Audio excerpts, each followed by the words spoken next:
시간 누가복음 24장 36절로 49절 말씀을 통해서 부활 그리고 보내어짐 이와 같은 제목으로 함께 하나님의 마음을 나누겠습니다.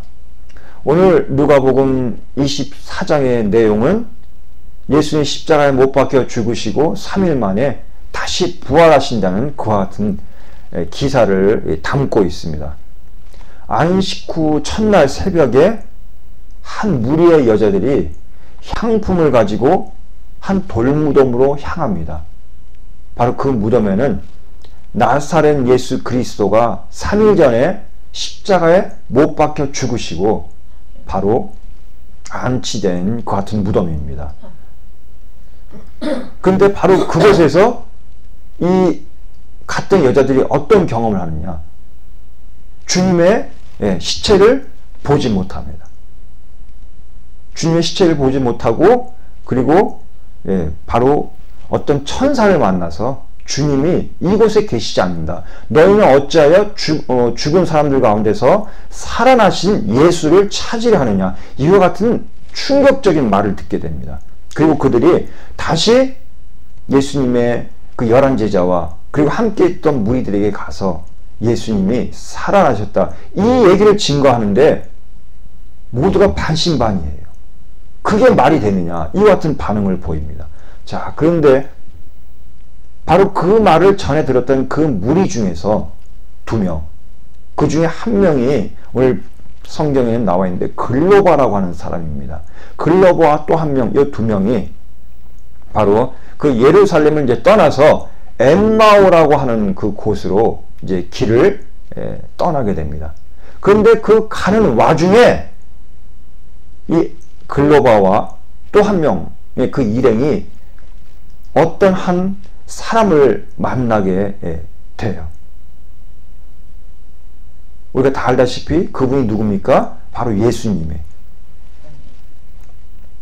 이와 같은 내용을 오늘 누가복음 24장은 담고 있습니다.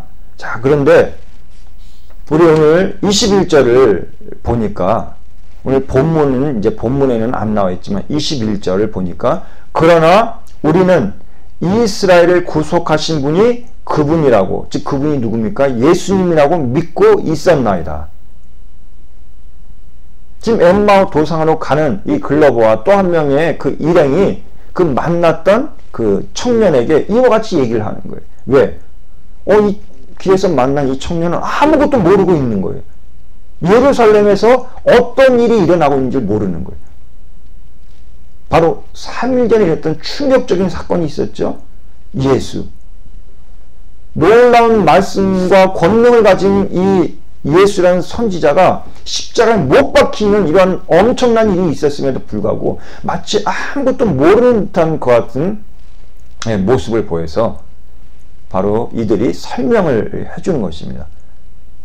근데 방금 말씀드렸던 21절 말씀, 그러나 우리는 이스라엘을 구속하신 분이 그분이라고 믿고 있었나이다. 자, 이 말씀을 볼 때 그 당시에 예수님을 따르거나 지지했던 모든 사람들의 일반적인 생각이었어요. 이것이 예수님에 대한. 예수님이 하나님의 아들이라든지 인류의, 즉 너와 나의, 우리의 죄를 해결할 수 있는 그런 차원의 구속자다. 이렇게까지는 알지를 못하고 있었습니다. 이 사람들이 예수님을 어떻게 알고 있었다고요? 행적과 말씀의 권능을 가진 탁월한 아주 뛰어난 선지자였다. 이와 같은 생각을 하고 있었어요. 이스라엘을 구원할, 이스라엘을 이와 같은 압제와 탄압 속에서 구원할 탁월한 선지자 예수. 이것이 그 당시 예수를 알고 예수를 따르던 대부분의 사람들의 예수에 대한 인식이었어요. 자, 그렇다면 이것이 무엇이 잘못됐나? 우리가 이렇게 생각을 할 수 있을 겁니다. 자, 그런데 문제는 무엇입니까?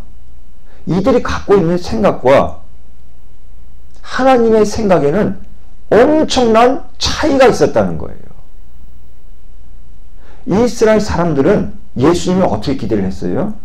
자신의 나라를 구원할 탁월한 선지자, 자신의 문제를, 어려움을 필요를 채워줄 탁월한 선지자 이렇게 알고 있었다는 거예요. 그런데 하나님의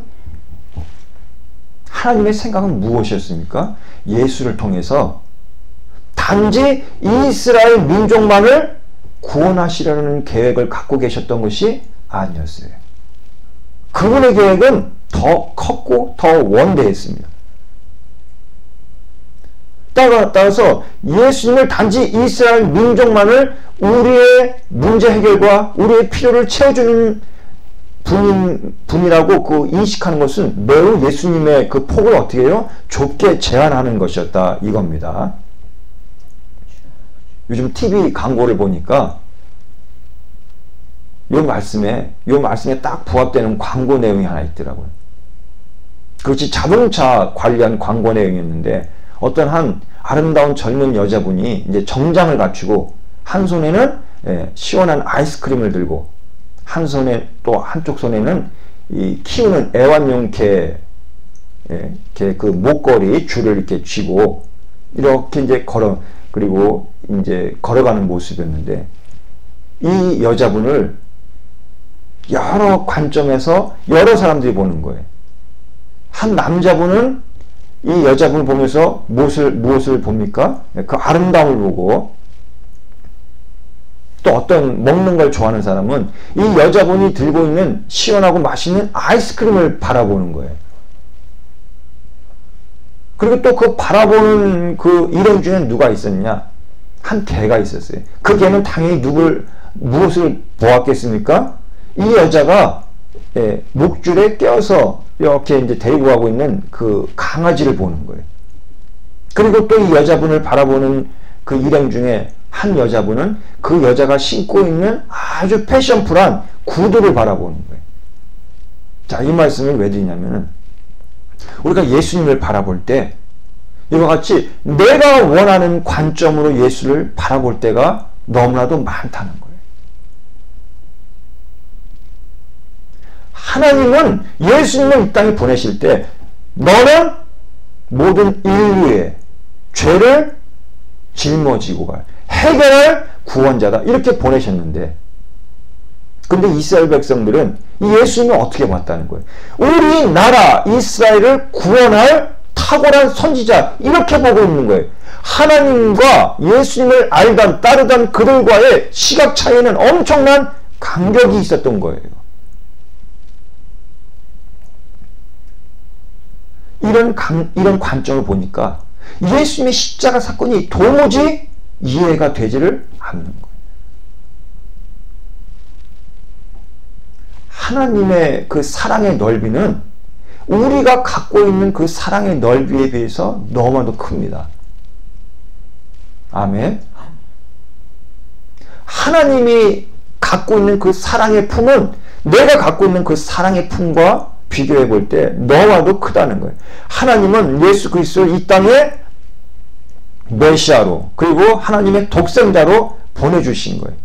우리가 하나님의 관점을 갖는 것이 매우 중요합니다. 아멘. 예수님은 그 제자들과 함께 있을 때 여러 번 말씀하셨어요. 무슨 말씀을? 내가 고난을 받고 십자가에 못 박혀 죽고 3일 만에 다시 살아나야 하리라. 이 말씀을 제자들에게 전혀 안 한 게 아니에요. 중요한 순간에 이 제자들에게 몇 번에 걸쳐서 이미 말씀을 하셨어요. 근데 우리 25절의 말씀을 보니까 선지자들이 말한 것을 더디 믿는 자들아. 선지자들이 말하는 것을 더디 믿는 자들아. 이 속에서 무엇이 느껴집니까? 예수님의 한탄이, 책망이에요.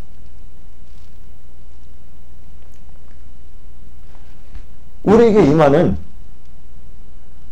하나님의 귀한 은혜 중에 하나는 무엇입니까? 하나님이 우리에게 주셨던 말씀을 기억하는 것입니다. 아멘.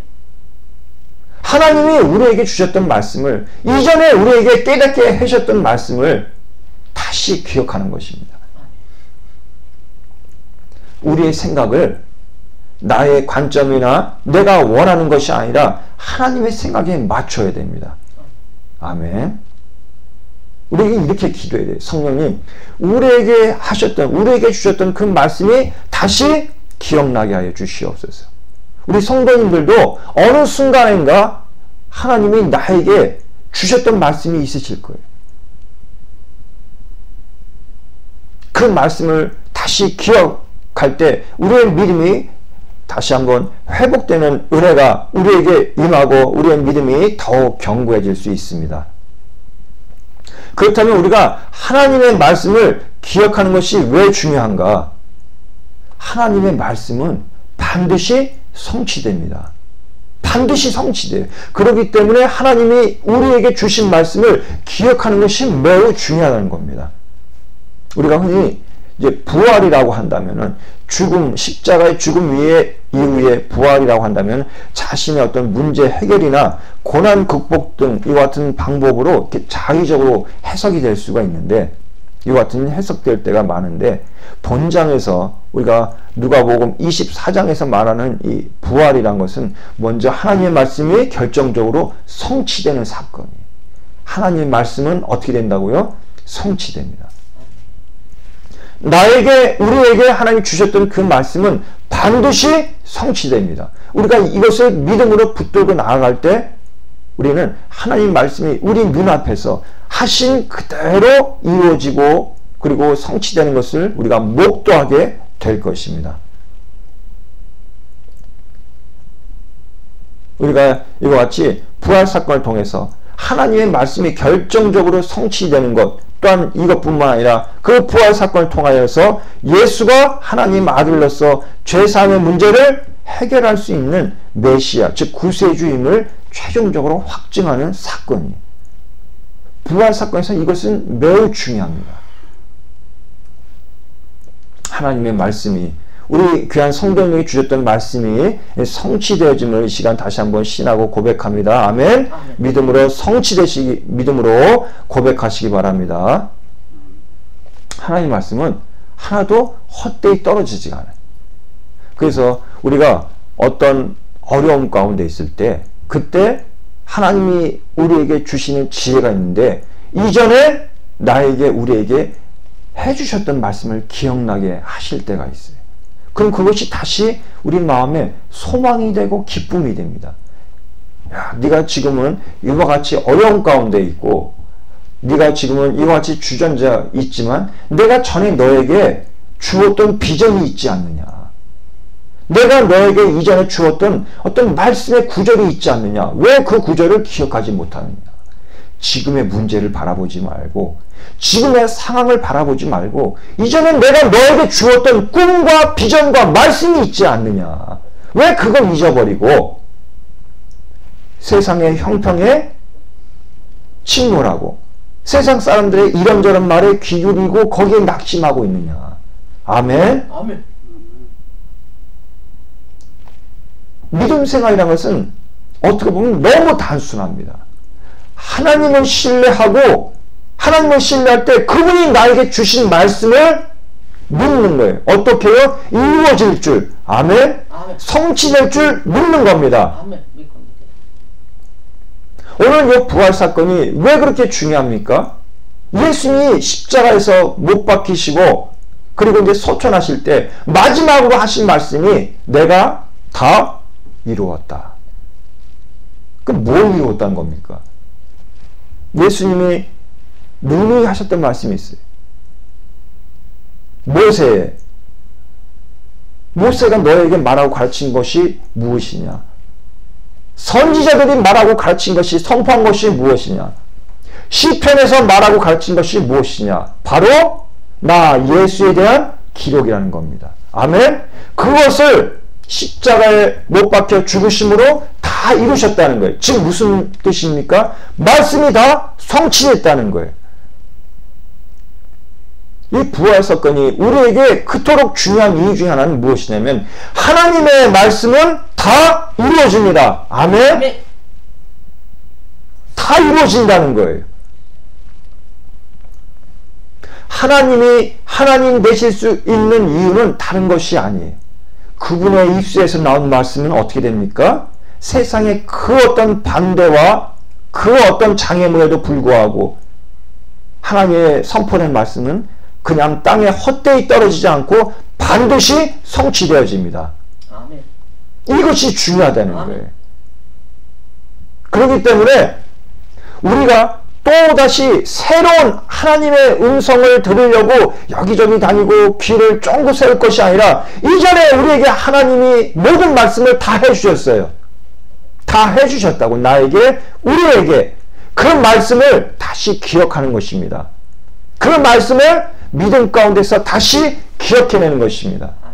이미 하셨던 그 말씀에 우리가 지금 이 순간에 이 자리에서 다시 믿음으로 고백하는 것입니다. 감사하는 것이고 찬양하는 것입니다. 아멘. 아멘.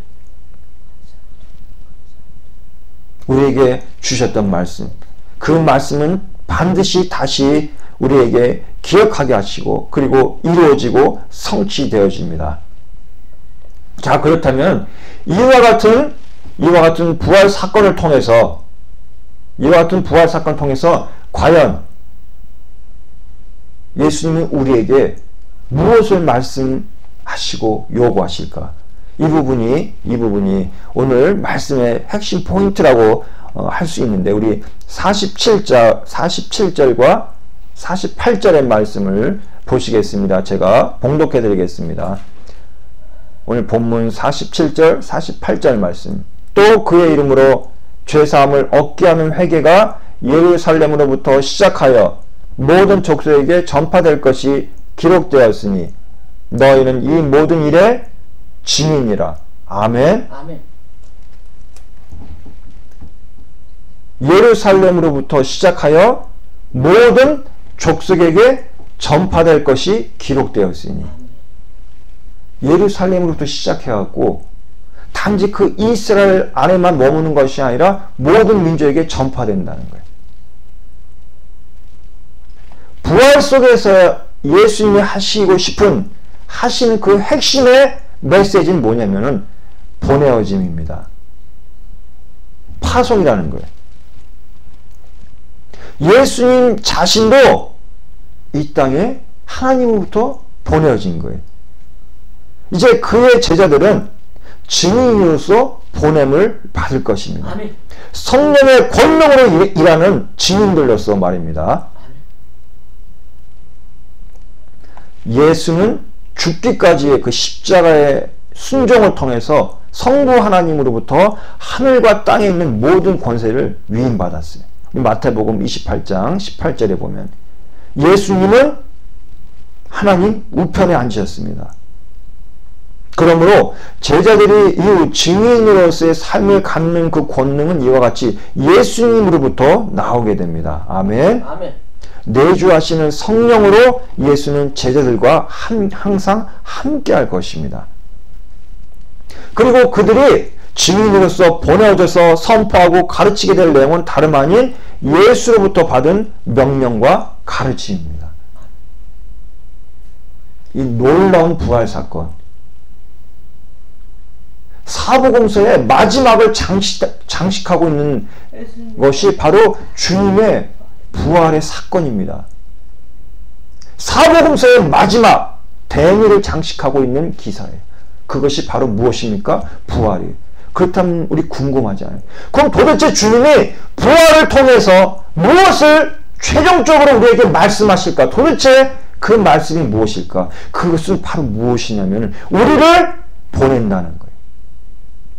모든 민족에게 우리를 보낸다는 거예요. 아멘. 너희는 증인으로서 나에게 파송되어진다는 거예요. 아멘. 아멘. 베드로가 아닌 시몬으로 불릴 때 무엇을 했습니까? 고기 잡는 어부였어요. 베드로가 그 어부였을 때 하던 일은 딴 게 아니었어요. 내가 먹을 물고기, 내 생활에 필요한 돈을 벌기 위해서 그 물고기를 잡아야지만 됐어요. 베드로의 오직 관심은 뭐였어요? 물고기였어요. 왜요? 먹어야 되니까. 생필품을 사야 되니까. 생활을 해야 되니까.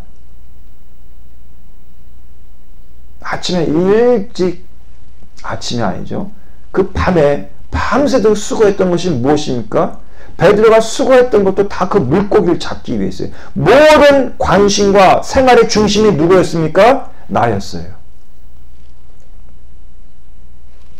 그런데 이런 베드로가 이 부활 사건 이후에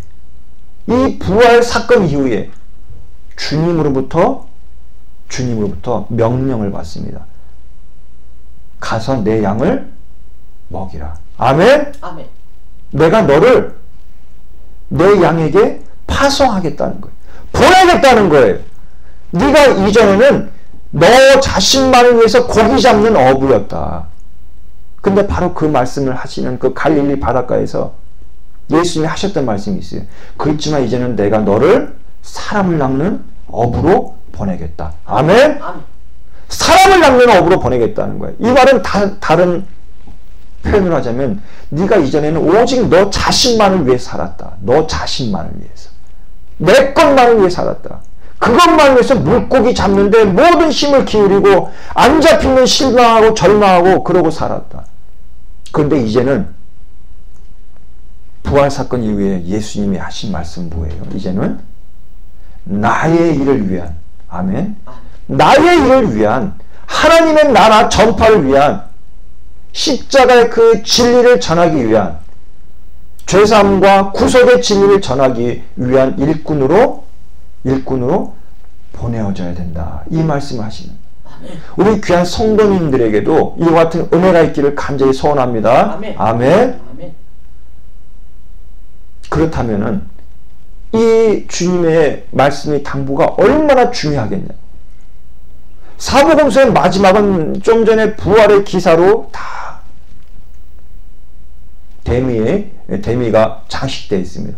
그 부활의 내용 중에서도 예수님이 최종적으로 하시는 말씀은 그거예요. 내가 너를 보내노라.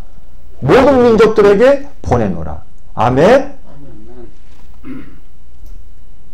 예수를 필요로 하는 그곳에 그들에게 내가 너를 보내노라. 이거예요. 보냄을 받는 자의 삶을 살아야 돼요. 아멘. 아멘. 이것이 예수님이 그토록 원하시고 이것을 하시기 위해서 십자가에 못 박혀 죽으시고 다시 부활하셨습니다. 우리가 있는 자리에서 보냄을 받는 그와 같은 하나님의 증인이 되어야 합니다. 아멘. 그러기 위해서는 주님의 십자가를 함께 경험해야 했어야만 됐어요. 주님의 십자가 진리를 마음에 품고 주님이 원하는 곳으로, 주님이 원하는 사람들에게, 주님이 원하는 현장에 우리가 보냄을 받은 파송된 자로서의 삶을 살아야 됩니다. 왜요? 이것이 예수님이 말씀하신 너무나 중요한, 예수님이 계속 두고 주목지고 말씀하신, 우리에게 명령하시고 요구하신 사항들입니다. 가라는 거예요. 예수님이 보내고 싶으신 거예요. 자, 근래에 이 통일에 관련돼서 어떤 한 세미나에 참석을 한 적이 있습니다. 통일이요. 이제 통일이 결코 이제 먼 얘기는 아닐 거예요. 우리 세대 때 통일이 되면은 뭐 더할 나위 없이 좋겠지만, 우리 세대가 아니더라도 다음 세대에는 통일이 될 수도 있을 것입니다. 그런데 많은 분들이 이 통일에 대해서 준비를 해야 된다는 거예요. 준비되지 않은 통일은 우리 민족에게 재앙이 될 수가 있어요. 그럼 준비를 해야 되는데 그 준비 중에서 가장 핵심적인 준비가 무엇이겠습니까? 우리 성도님들이 생각하실 때 바로 이 문제에 대해서, 이 통일 문제에 대해서 고민하고 계속해서 연구하는 그 분들의 공통된 의견 중에 하나가 무엇이냐면은 그들에게 보내질, 파송되어질 사람을 준비해야 된다는 거예요. 사람이라는 거예요. 사람. 그들에게 보내어질 수 있는, 파송될 수 있는 사람을 준비해야 된다는 것입니다. 이처럼 우리 귀한 성도님들도, 저도 하나님이 간절히 보내시길 원하세요. 내가 어느 곳에, 내가 어느 사람들에게 내가 너를 보내기를 원한다. 내가 너를 보냈으면 한다. 이 마음이 간절하세요. 너무나 간절하세요. 우리가 이와 같은 하나님의 그 바람과 음성을 들을 수가 있어야 돼. 아멘. 아멘. 우리가 보냄을 받는 자로서 준비되어질 수 있어야 되고, 우리가 보냄을 받기 위해서 준비되어지는데 우리가 헌신할 수 있어야 돼. 하나님의, 예수님의 마지막 당부세요. 내가 너를 보내기를 원한다. 내가 원하는 곳으로, 내가 원하는 사람으로 내가 너를 보내기를 바란다. 네가 그곳으로 가기를 바란다. 아멘. 아멘. 주님의 부활의 은혜를 체험했던 것은 무엇입니까? 내가 보내짐을 받는 거예요. 하나님이 원하시는 그곳에 내가 갈 수 있는 것입니다. 부활을 통해서 우리에게 얘기하시는 거예요. 우리가 흔히 부활 그러면은 또 자칫 잘못 오용해서 우리가 어떤 문제 해결이나 우리의 고난이 끝나는 것, 이런 것만을 우리가 먼저 생각하게 되고 생각할 수 있습니다. 그리고 이것이 꼭 나쁜 것만 아닙니다. 그렇지만 우리가 오늘 누가복음 24장을 통해서 본 그 부활의 은혜와 진리는, 그 부활이란 놀라운 사건을 통해서 예수님이 하신 말씀은 내가 너를 보내야겠다 이것입니다. 아멘. 아멘. 모든 민족에게 내가 필요한 그곳에, 십자가의 진리가 필요한 그곳에, 죄사함과 속죄의 그 은혜가, 진리가 필요한 그곳에 내가 너를 보내야겠다는 것입니다. 그러니까 너는 가라는 것입니다. 아멘. 우리가 갈 수 있어야 돼요. 이것은 어떤 고난이고 또 때로는 우리가 짊어져야 할 십자가이기도 하지만 동시에 이것이 우리 영혼의 진정한 기쁨이 돼요. 정말 기쁨이 돼요. 우리 삶의 새로운 의미이기도 합니다. 우리 삶의 활력소가 되기도 합니다. 아멘. 그래서 하나님께, 주님께 보냄을 받는다는 것은 축복입니다. 우리가 보냄을 받는 자로 선택되는 것은 축복입니다. 우리가 보냄을 받기 위해 하나님께 직접 훈련받고 연단받고 교육받는 것은 축복입니다.